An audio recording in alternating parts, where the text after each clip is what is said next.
जय हिंद बच्चों। आज फिर से क्लास 10th विज्ञान के वन लाइनर को कवर करेंगे।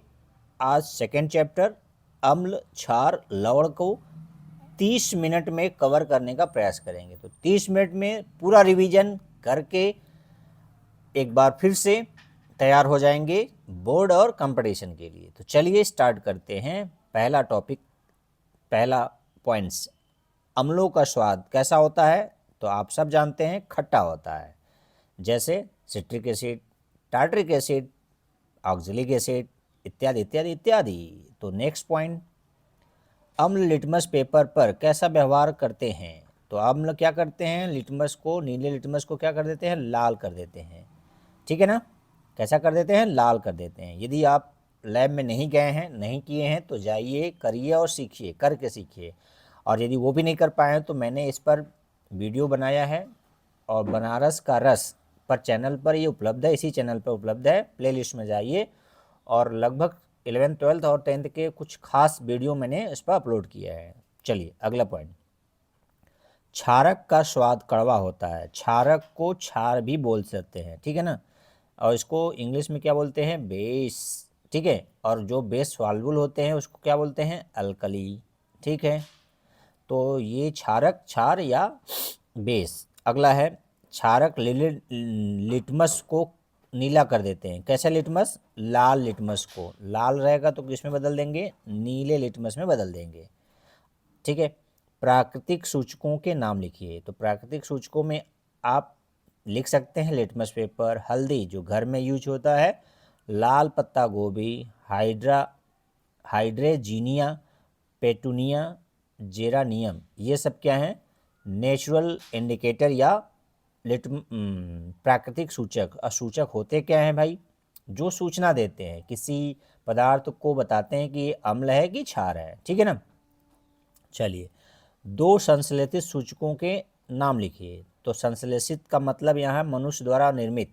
तो मेथिल ऑरेंज और फिनोप्थिलीन, ये दो मेन इंपॉर्टेंट आर्टिफिशियल इंडिकेटर हैं। चलिए अगला, चार अम्लों व क्षारकों के नाम व रासायनिक सूत्र लिखिए। ये ऐसे प्रश्न आपसे पूछे जा सकते हैं, हालांकि कम संभावना है इसकी, इस तरह से प्रश्न पूछते हैं क्योंकि पिक क्वेश्चन पूछा जाता है बोर्ड में, लेकिन जानकारी तो पूरा होना चाहिए ना। तो चलिए, एसिड या अम्ल के चार नाम, HCl hydrochloric acid, H2SO4, H2SO4 को क्या बोलते हैं? सल्फ्यूरिक एसिड, नाइट्रिक अम्ल HNO3, एस्टिक अम्ल CH3COH। अच्छा, इसमें से कार्बनिक अम्ल कौन है? मुझे कमेंट सेक्शन में लिखिए, इन चारों में से कार्बनिक अम्ल कौन है और कहाँ, उसका क्या स्रोत है? चलिए, अब क्षारक के चार नाम, उसके सूत्र, sodium hydroxide NaOH, potassium hydroxide KOH, calcium hydroxide CaOH का whole twice, magnesium hydroxide MgOH का होल ट्वाइस। अच्छा, इसमें चूने का पानी का सूत्र कौन है? चूने का पानी या बूझा चूना कौन है? मुझे कमेंट बॉक्स में लिख सकते हैं, यदि आप इंटरेस्ट लेते हैं तो। नहीं लेते हैं तो कोई बात नहीं, लेते हैं तो आप सीखने को के जरिए या सीखने के लिए आप मुझे कमेंट करेंगे तो मैं रिप्लाई भी आपको आपके प्रश्न के अनुसार करूँगा। चलिए अगला पॉइंट क्या है? गंधी सूचक, यानी जो गंध देते हैं, ऐसे सूचक जो गंध से पहचान करते हैं कि कोई अम्ल है कि कोई क्षार है। तो ऐसे पदार्थ जिनकी गंध अम्लीय व क्षारीय माध्यम में भिन्न होते हैं गंधी सूचक कहलाते हैं, ऑल्फैक्टरी इंडिकेटर बोलते हैं। जैसे प्याज, लौंग का तेल, वैनिला, ये सब क्या है? एक ऑल्फैक्टरी इंडिकेटर या गंधी सूचक होते हैं। अगला, क्या होता है जब दानेदार जिंक की तनु सल्फ्यूरिक अम्ल में क्रिया होती है? तो जिंक का डायलूट H2SO4 के साथ क्रिया होती है तो हाइड्रोजन गैस निकलती है और जिंक सल्फेट बनता है। क्या बनता है? जिंक सल्फेट लवण बनता है, ठीक। अच्छा, ये किस प्रकार की अभिक्रिया है? यदि अभिक्रिया के प्रकार पूछना है तो डिस्प्लेसमेंट या प्रतिस्थापन अभिक्रिया। अगला, धातु अम्ल से क्रिया कर हाइड्रोजन गैस विस्थापित करती है और लवण बनाती है। ये जनरल स्टेटमेंट है, उसी को शब्दों में लिखा जो है उसको रासायनिक समीकरण भी लिख सकते हैं। अम्ल, धातु, लवण और हाइड्रोजन गैस, ठीक है। अगला, क्या होता है जब जिंक के टुकड़े की सोडियम हाइड्रोक्साइड विलयन से क्रिया होती है? अभी जिंक के टुकड़े को किससे क्रिया कराया जा रहा था, अम्ल से। अब किससे कराया जा रहा है, सोडियम हाइड्रोक्साइड। सोडियम हाइड्रोक्साइड क्या है, क्षार है, तो क्या बनेगा, जिंक, सोडियम जिंकेट और हाइड्रोजन गैस। तो यहाँ पर ध्यान रखना है कि ये धातु NaOH से क्रिया करेगा तो भी हाइड्रोजन, और H2SO4 से क्रिया करेगा तब भी हाइड्रोजन। बस लवण में क्या बन रहा था, इसमें बनेगा, इसमें सोडियम जिंकेट, और जब H2SO4 से क्रिया होगा जिंक का तो क्या बनेगा, जिंक सल्फेट और hydrogen gas. Hydrogen gas common है, तो ये मत ध्यान रखिएगा क्या कि जो हाइड्रोजन गैस देता है वो अम्ल से ही क्रिया करके देता है, ये गलत फहमी में ना रहिएगा। क्षार के साथ भी जिंक मेटल क्या क्रिया करके हाइड्रोजन गैस दे सकता है, और अम्ल के साथ भी। ये जनरल स्टेटमेंट बात सही है, लेकिन स्पेसिफिक यहाँ पर भी जानना है। अगला पॉइंट, क्या होता है जब सोडियम कार्बोनेट की क्रिया तनु HCl यानी हाइड्रोक्लोरिक अम्ल से होती है, तो उत्पाद के क्या करना है, नाम लिखना है। तो उत्पाद के नाम लिख सकते हैं, देखिए Na2CO3 को क्या बोलते हैं, सोडियम कार्बोनेट। HCl से क्रिया हुआ तो क्या बना, लवण बना NaCl, पानी बना और कार्बन डाइऑक्साइड। बहुत ही तेज़ी के साथ अभिक्रिया होती है, बहुत ही तेज़ी के साथ, यानी इफर्वेसेंस, इसको बोलते हैं बुदबुदाहट। और इसमें से क्या निकलता है, CO2 गैस।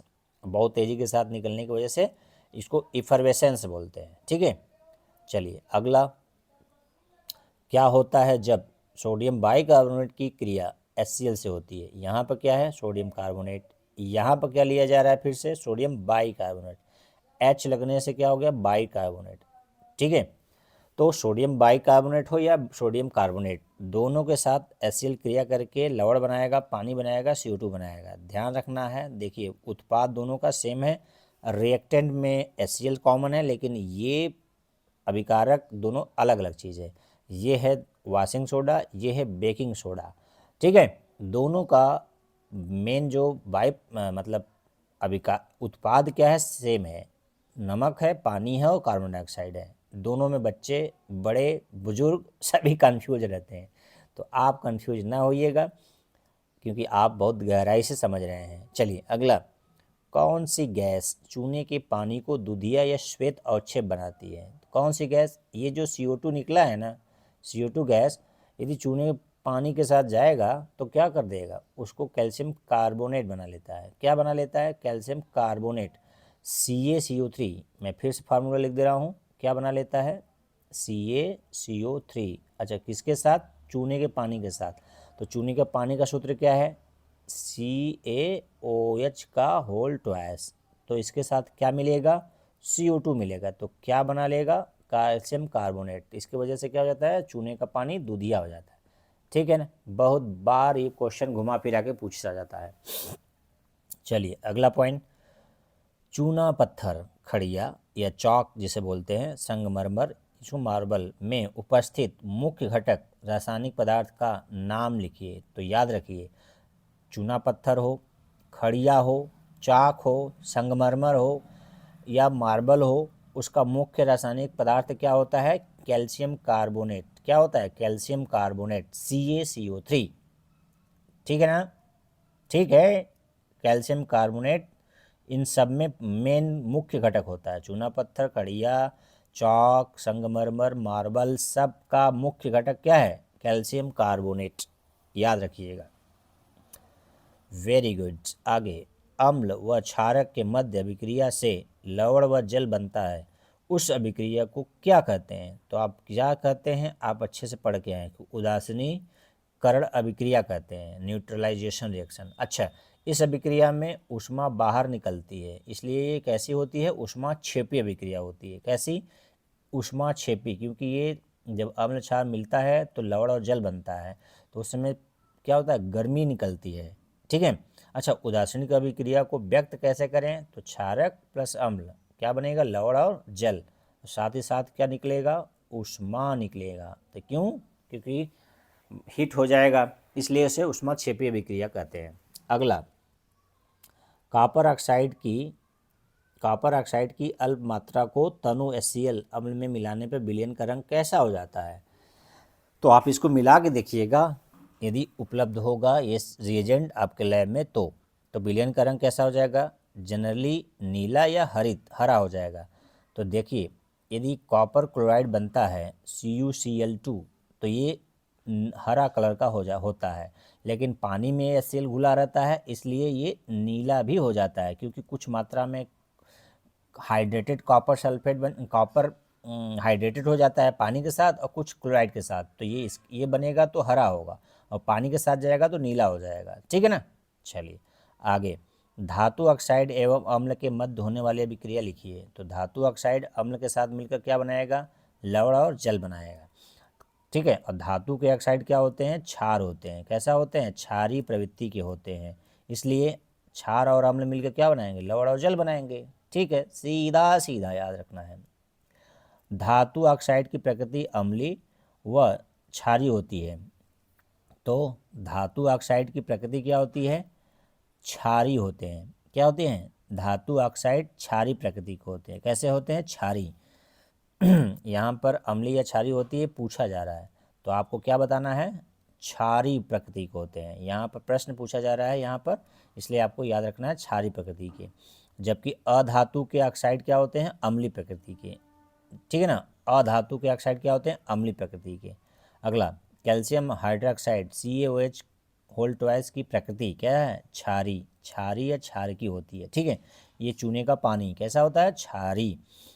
अधात्विक ऑक्साइड अम्लीय होती है। अधात्विक ऑक्साइड क्या होते हैं, अम्लीय होते हैं, acidic in nature. Non metal oxide acidic in nature, जैसे N2O या NO2 या CO2, ये सब नॉन मेटल के ऑक्साइड हैं, क्या हैं, अम्लीय प्रकृति के। यहाँ पर ये वाला है, ये दुर्बल अम्ल है या उदासीन अम्ल होगा। ठीक है। चलिए अगला, अम्ल विलयन, अम्ल व क्षार विलयन में क्या विद्युत का चालन करते हैं। अम्ल व क्षारक विलयन स्थिति मतलब पानी में क्या विद्युत का चालन करते हैं, तो बिल्कुल हाँ करते हैं। क्यों करते हैं, क्योंकि उसमें क्या उपस्थित होता है, एच आयन या OH आयन। तो आप इसके जगह पर क्या लिख सकते हैं, मुक्त आयन होते हैं। क्या होते हैं, मुक्त आयन होने की वजह से अम्ल व क्षार क्या होते हैं, विद्युत के सुचालक होते हैं, कंडक्टर। अगला, क्या ग्लूकोज एवं एल्कोहल विद्युत के चालन करते हैं, तो आप क्या लिखेंगे, नहीं। क्यों, क्योंकि उनमें मुक्त आयन नहीं होते हैं, उनके मुक्त आयन नहीं होते हैं। ठीक है, ग्लूकोज और एल्कोहल पानी में घुल तो जाते हैं लेकिन आयन नहीं देते, इसलिए विद्युत के क्या होते हैं, चालन नहीं होते, यानी इंसुलेटर होते हैं, अचालक होते हैं। अगला, HCl, HNO3, acetic acid, H2SO4 को उनके संगत आयन में विभक्त कीजिए। तो आपको जल में तोड़ने आना चाहिए ना, कैसे तोड़ते हैं। HCl पानी में घुलेगा तो क्या देगा, H+ और chloride ion. Nitric acid H+ और nitrate ion. Acetic acid H+ और एसीटेट आयन।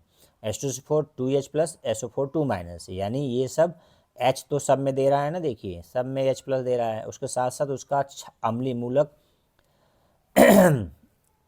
क्षारीय भाग ये H+ हुआ, और जो एनायन हुआ निगेटिव चार्ज वाले वो क्या है, नेगेटिव आयन, उसको क्लोराइड, नाइट्रेट, एसीटेट, सल्फेट बोलेंगे। ठीक है। अगला, अम्ल जल में क्या देते हैं, H+ आयन देते हैं।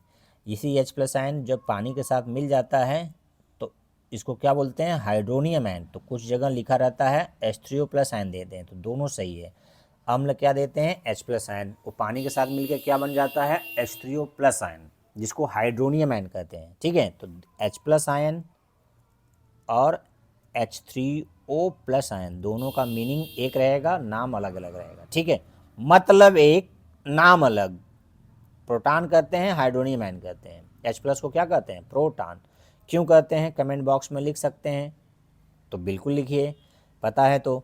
अगला, क्षारक OH आयन उत्पन्न करते हैं। अगला पॉइंट है, H+ यानी हाइड्रोजन आयन स्वतंत्र अवस्था में नहीं रह सकते, ये जल के साथ सदैव हाइड्रोनियम आयन बनाते हैं। इसलिए देखिए क्या बना लिया है, H3O+ बना रखता है, मतलब पानी में जाता है H+ ना, तो अकेले रह ही नहीं सकता, वो पानी के साथ क्या बना लेता है, हाइड्रोनियम आयन। ठीक है ना। अगला पॉइंट, हम लोग क्या स्टडी कर रहे हैं भाई, उसका वन लाइनर, किसका, विज्ञान का। किस क्लास का, 10th का। किस चैप्टर का, 2nd चैप्टर का। क्या कर रहे हैं, वन लाइनर। कैसे कर रहे हैं, बहुत जल्दी जल्दी कर रहे हैं ताकि आपका रिवीजन हो और कम समय में रिवीजन के साथ साथ कुछ जो छूटा हुआ है उसको आप समझ सकें। चलिए, यदि अम्ल HX है और क्षार MOH क्षारक है तो अम्ल क्षारक अभिक्रिया लिखेंगे। कैसे लिखेंगे? तो HX और MOH मिलेगा तो H और OH मिलकर क्या बना लेगा? पानी बना लेगा। और जो X बचा है, M बचा है, MX लवण बन जाएगा। तो ये जनरल हो गया स्टेटमेंट और इस पर फिट बैठेगा जो भी अम्ल और क्षार। ठीक है ना? चलिए, हाँ, नेक्स्ट पॉइंट है NaOH, KOH, calcium hydroxide, magnesium hydroxide को उनके संगत आयनों में विभक्त कीजिए। संगत आयन जिससे वो बना है। तो NaOH को पानी में घोलेंगे तो क्या बनेगा? Na+OH-। OH- को क्या नाम देते हैं? Hydroxide ion. क्या देते हैं? Hydroxide ion. KOH को पानी में घोलेंगे, पोटेशियम आयोडाइड, पोटेशियम आयन और हाइड्रोक्साइड आयन।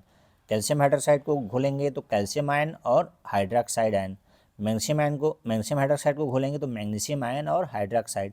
तो सब में कॉमन क्या देख रहे हैं क्षारक का? OH, OH, OH, OH। तो कुल मिलाकर जो OH आयन देते हैं वो क्षार होते हैं, क्षारक। ठीक है ना? और जो H+ आयन देते हैं वो अम्ल होते हैं। बात तो समझते हैं, इतना तो सबको समझदारी डॉट डॉट डॉट होगी। क्षारक जल में हाइड्रोक्साइड आयन उत्पन्न करते हैं। जल में घुलनशील क्षारक को क्षार कहते हैं। ध्यान दीजिए क्या कह रहा है वो। जल में घुलनशील क्षारक को क्षार कहते हैं। क्षारक क्या है? जो जल में घुलनशील हो या ना हो, लेकिन जो क्षार होते हैं वो जल में घुलनशील होते हैं। ये स्टेटमेंट है इसका यहाँ पर। ठीक है, अगला पॉइंट, जल में अम्ल या क्षारक मिलाने पर आयन की सांद्रता किसकी आयन की सांद्रता? H3O+ या OH आयन में प्रति इकाई आयन में कमी हो जाती है। इस प्रक्रिया को तनुकरण कहते हैं। क्या कहते हैं? तनुकरण। यस, पानी मिलाने पर ये क्या स्टेटमेंट है? इसको फिर से पढ़िए। जल में अम्ल या क्षारक मिलाने पर आयन की सांद्रता H3O+ या OH आयन में प्रति इकाई आयतन में कमी हो जाती है। इस प्रक्रिया को तनुकरण कहते हैं। या सीधा सीधा ये बात कर लीजिए कि अम्ल रखा है या क्षार रखा है तो कोई उसकी सांद्रता है उसकी, तो उसमें क्या मिलाएंगे आप? यदि पानी मिलाएंगे, क्या मिलाएंगे? पानी मिला देंगे तो ये क्या हो जाएगा? इसको बोलते हैं तनुकरण। तनु मतलब सांद्रता का घटना। क्या? सांद्रता का घटना। कैसे? ये इसी बात को वो प्रति आयतन में कमी बोल रहा है। H3O+ बोल रहा है या OH आयन को बोल रहा है। ठीक है ना? चलिए, अगला, सार्वत्रिक सूचक किसी विलयन में हाइड्रोजन आयन की विभिन्न सांद्रता को विभिन्न रंगों में दर्शाते हैं। इसी को बोलते हैं सार्वत्रिक सूचक। अगला पॉइंट, किसी विलयन में उपस्थित हाइड्रोजन आयन की सांद्रता ज्ञात करने के लिए एक स्केल विकसित किया गया है जिसे क्या कहते हैं? pH कहते हैं। P�small h capital. ठीक है, तो pH, अब pH का पूरा नाम बता सकते हैं क्या? P फॉर क्या होता है और H फॉर क्या होता है? कमेंट बॉक्स में लिखिए। कमेंट सेक्शन आपके लिए खुला है, उसमें आप लिखिए कि इसका फुल फॉर्म क्या है। pH स्केल का परास कितना होता है? 0 से लेकर 14 तक। 0 से लेकर 14 तक इसका परास होता है। अच्छा, pH स्केल बनाया किसने है? किस साइंटिस्ट के द्वारा pH स्केल दिया गया है? तो सोरेनसन ने। किसने दिया था? सोरेनसन ने दिया था। ये किसने दिया था? सोरेनसन ने दिया था। चलिए, अगला, शून्य अधिक अम्लता। इसका मतलब जिसका pH क्या होगा? शून्य होगा, उसकी अम्लता क्या होगी? अधिक होगी, यानी वो ज़्यादा अम्लीय होगा। और जिसका pH 14 होगा वो अधिक क्षारी दर्शाता है। ठीक है, यही इसका मतलब है। आगे, हाइड्रोजन आयन की सांद्रता जितनी अधिक होगी उसका pH उतना ही कम होगा। यानी pH और हाइड्रोजन आयन की सांद्रता एक दूसरे के क्या है? उल्टा है। जितना ये ज़्यादा होगा H+ pH उतना ही कम होगा। उतना pH कम होगा तो ये मतलब वो ज़्यादा अम्लीय होगा। pH कम होगा अम्लीय ज़्यादा, pH ज़्यादा अम्लीय कम, क्षारी ज़्यादा। ठीक है, अभी जनरल बात तो सब लोग जानते हैं, फिर भी दोहराया जा रहा है तो पूरा बात दोहराइए। क्या दोहराएंगे, पीएच स्केल में 7 से कम है वह अम्लीय, 7 से अधिक क्षारीय, और यदि 7 है तब उदासीन, 7 है तब उदासीन, 7 है तब उदासीन, 7 से कम अम्लीय, 7 से अधिक क्षारीय। ठीक है, थोड़ा सा वॉइस चेंज हो जाता है तो आप घबराइए नहीं, ये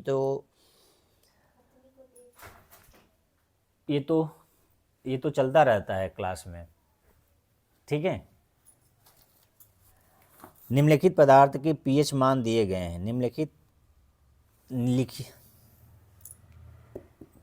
पदार्थ के पीएच मान दिए गए हैं, लिखिए यह अम्लीय है या क्षारीय है। तो जठर रस यानी पेट में का जो रस है, जठर रस बोलते हैं ना, उसका पीएच मान यदि 1 पीएच है तो क्या है, अम्लीय है। नींबू का रस का पीएच मान क्या है, 2.2, तो ये क्या है, अम्लीय। शुद्ध जल का पीएच मान, हालांकि शुद्ध जल रहेगा तो 7 होता है तो उदासीन होना चाहिए, यहाँ पे यदि 7.4 है तो वो क्या है, क्षारीय। अच्छा, ब्लड का पीएच मान भी 7.4 होता है तो वो भी क्या होता है, क्षारीय होता है। और आंसू का भी पीएच 7.4 होता है तो वह भी क्षारीय होता है। तो याद रखिए, अम्लीय, अम्लीय 7.4 किसका किसका है, ब्लड का है, आंसू का है। अच्छा, आप पेशाब का पीएच बता सकते हैं, कमेंट बॉक्स में लिखिएगा। ठीक है, कितना, क्या अम्लीय होता है या क्षारीय होता है, और पीएच मान कितना होता है। चलिए अगला milk of magnesia, very very important point है। मिल्क ऑफ मैग्नीशिया का पीएच मान कितना होता है, 10 होता है। तो कैसा होगा, वो क्षारीय होगा। किस काम में आता है ये बता सकते हैं क्या आप, मिल्क ऑफ मैग्नीशिया किस काम में आता है, मेडिसिन के रूप में काम आता है, वो किस प्रॉब्लम में काम आता है, कमेंट बॉक्स में लिखिएगा। सोडियम हाइड्रोक्साइड का पीएच कितना है, 14 होता है, तो क्या होता है, सबसे प्रबल क्षारीय है। चलिए आगे बात कर लेते हैं। अम्ल व क्षारक की शक्ति जल में क्रमशः H+ आयन, OH आयन की संख्या पर निर्भर करता है ना। अम्ल और क्षारक की शक्ति किस पर निर्भर करता है, H+ आयन, और क्षार रहेगा तो OH आयन की संख्या पर निर्भर करता है। ज़्यादा संख्या H+ आयन रहेगा तो ज़्यादा पावरफुल एसिड रहेगा, और ज़्यादा OH रहेगा तो ज़्यादा क्षारक रहेगा। सीधा सीधा बात है भाई, क्या बात है, वही आप जो समझ रहे हैं। नहीं समझ में आया तो कमेंट बॉक्स में लिखिएगा कि नहीं समझ में आया सर, तो मैं बोलूँगा क्यों नहीं समझ में आया, तो मैं कहूँगा दोबारा देखिए, इसलिए पहली बार में ध्यानपूर्वक देखिए। अगला, प्रबल अम्ल, वे अम्ल जो H+ आयन अधिक संख्या में उत्पन्न करते हैं, जैसे HCl, H2SO4, HNO3, ये सब प्रबल अम्ल हैं। कैसे अम्ल हैं, प्रबल मतलब ज़्यादा H+ आयन रखते हैं। अगला, दुर्बल अम्ल कौन से हैं, जो H+ आयन कम उत्पन्न करते हैं, जैसे acetic acid, oxalic acid, HF hydrogen fluoride, ये क्या है, दुर्बल अम्ल है। एस्टिक एसिड है, HCN है, हाइड्रोजन साइनाइड है, H2CO3 है, कार्बोनिक अम्ल है, ये सब क्या है, दुर्बल अम्ल। कैसे अम्ल है, दुर्बल। आगे, अम्ल वर्षा, यानी वर्षा का जल का पीएच कितना होता है, 5.6 से कम होने पर क्या कहलाता है, वो अम्लीय वर्षा। Very very important, very very important, very very important. क्या 5.6 से पीएच कम हो जाता है, 5.6 से यदि पीएच कम है पानी का, यानी कौन से पानी का, वर्षा जल का, तो क्या कहलाता है, अम्लीय वर्षा, एसिड रेन। ठीक है ना, एसिड रेन कहलाता है। अच्छा, इसका इफेक्ट क्या पड़ता है, आप कमेंट सेक्शन में लिखिएगा। आगे बात करते हैं, मिल्क ऑफ मैग्नीशिया, देखिए आ गया ना बात। मैग्नीशियम हाइड्रोक्साइड क्या होता है, मिल्क ऑफ मैग्नीशिया क्या होता है, मैग्नीशियम हाइड्रोक्साइड किस तरह काम करता है, एंटा एसिड औषधि है, जो पेट में अपच या जलन, अधिक HCl अम्ल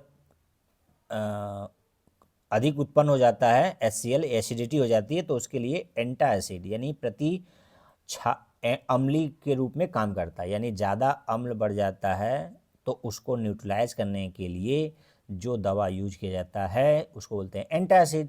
उस एंटासिड में क्या यूज किया जाता है, मिल्क ऑफ मैग्नीशिया, और मिल्क ऑफ मैग्नीशिया क्या होता है, मैग्नीशियम हाइड्रोक्साइड।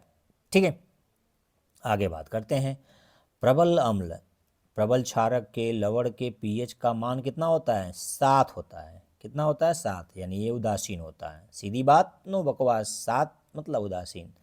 आगे, प्रबल अम्ल दुर्बल क्षारक के पीएच का मान 7 से क्या होगा, कम होगा, क्योंकि उसमें प्रबल कौन है, अम्ल प्रबल है, तो किसका इफेक्ट दिखेगा, अम्ल का, तो वो क्या होगा, अम्लीय लवण होगा।